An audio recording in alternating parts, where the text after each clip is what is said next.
Here's more wrestling news for February 24th, 2022. And your headlines for this afternoon include, I'm going to AEW. Jeff Hardy finally confirms he's all elite.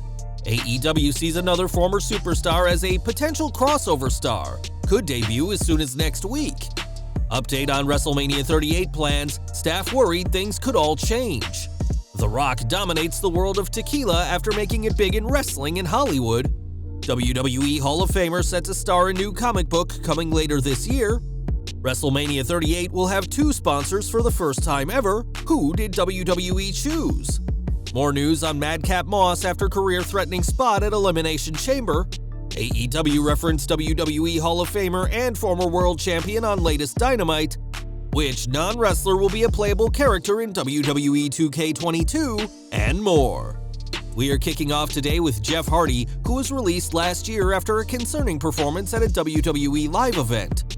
Hardy was released after refusing to enter rehab, which was the right call, as WWE's tests would reveal that he wasn't on any substances during the incident in Edinburgh, Texas.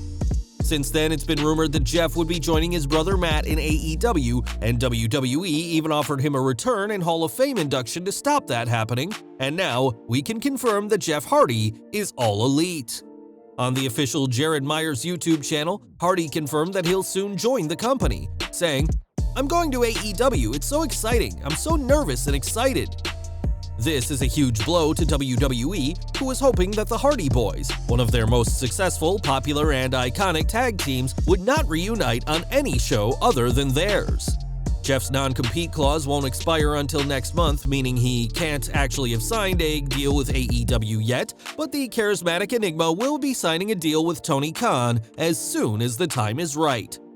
Jeff Hardy joining AEW is a huge deal and comes after Buddy Matthews made his debut for the company on this week's Dynamite, and now yet another former superstar is set to sign with Tony Khan. According to Sean Ross Sapp of Fightful, Shane Strickland, formerly Isaiah Swerve Scott in WWE, is set to join AEW very soon, and was on the company's radar almost immediately after his release last November. Strickland has certainly been busy since his non-compete clause expired, as he's done work for New Japan, Defy, Terminus, and other promotions. Given AEW's relationship with New Japan, it's also entirely plausible that he'll still be able to work on New Japan events should he sign with AEW, who reportedly see him as a potential crossover star. Strickland's debut date isn't known yet, but with the Face of the Revolution ladder match coming up on March 6th, don't be too surprised if the former NXT North American champion makes an impactful debut as soon as next week. Over to WrestleMania 38 now, which is mere weeks away at this point, with plenty of reports suggesting several possible matches on the card. There was a time when WWE would have their Mania plans locked in months in advance, but that's not the case anymore, especially for this year's two-night event. When Ringside News asked about the WrestleMania 38 card, a source within WWE's creative team said that while the card seems to be in order, these plans aren't locked by any means. The source went on to say that plans being locked in is now a weird word in WWE, and that while WWE has a working plan for WrestleMania, everyone in creative is aware that, quote, Vince can change it at any second. Until then, the WrestleMania 38 card is in place, and while 4 matches have already been confirmed for the show, including the huge winner-take-all main event for both the WWE and Universal Championships, expect plenty more matches to be announced before McMahon changes his mind. We've got news from The Rock, who's been a success in wrestling in Hollywood, and he's now a provable success in the world of tequila. On Instagram this week, the Brahma Bull was celebrating as his spirit, Terramana Tequila, has won 3 prizes at the recent USA Spirit Awards. Not only did Terramana win overall Tequila of the Year, but Terramana Resposada won gold, and his Terramana Blanco drew silver. The People's Champion has said he expects to sell 1 million cases of his tequila this year, which would be a record for his Siete Bucks Spirits company, as the world of tequila is just the latest industry conquered by The Rock. The Rock isn't the only name in his family trying things outside the ring, as his cousin Rikishi also has a brand new project in the works. It's been announced that Rikishi will team with Anime Hip Hop to create a new comic titled Kishi and the Land of Dreams. This new comic is set to be released this summer and will follow the Hall of Famer on what's being described as an epic journey to the Dream Portal, all while protecting a tribe of people. On Twitter, a cover has been shared featuring the super heavyweight, and we'll just have to see if the comic book industry proves to be the next big hitter for Rikishi now that he's hung up his wrestling boots for good. More from WrestleMania, as this year's show will once again be a two-night event, and for the first time, WrestleMania will have two sponsors. In an announcement from WWE, it was confirmed that this year's show will be endorsed by both WWE 2K22 and Snickers after a back-and-forth Twitter war between the two over who should be the sole sponsor of WrestleMania. Representatives from both 2K Games and Snickers have said they are extremely excited about the sponsorship, and with WWE always on the hunt for ways to increase their revenue, having two presenting sponsors is certainly one way to achieve that. Now at Elimination Chamber, Madcap Moss took an Alabama slam from Drew McIntyre that didn't go as planned.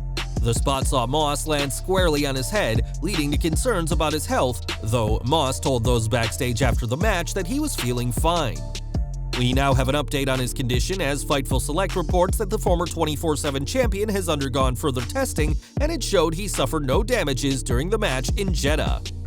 Moss reportedly apologized to Vince McMahon, McIntyre, and the producers after the match, while Drew received no heat for the spot because he's known to be a safe worker.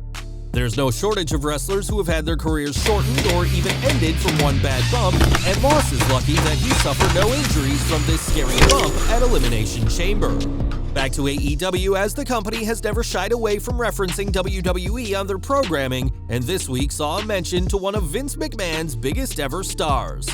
On Dynamite, Eddie Kingston and Chris Jericho came face-to-face, and speaking about their upcoming match, Kingston said he wanted to see the old, tougher Chris Jericho, or as he put it, the one your close friend Levesque hated.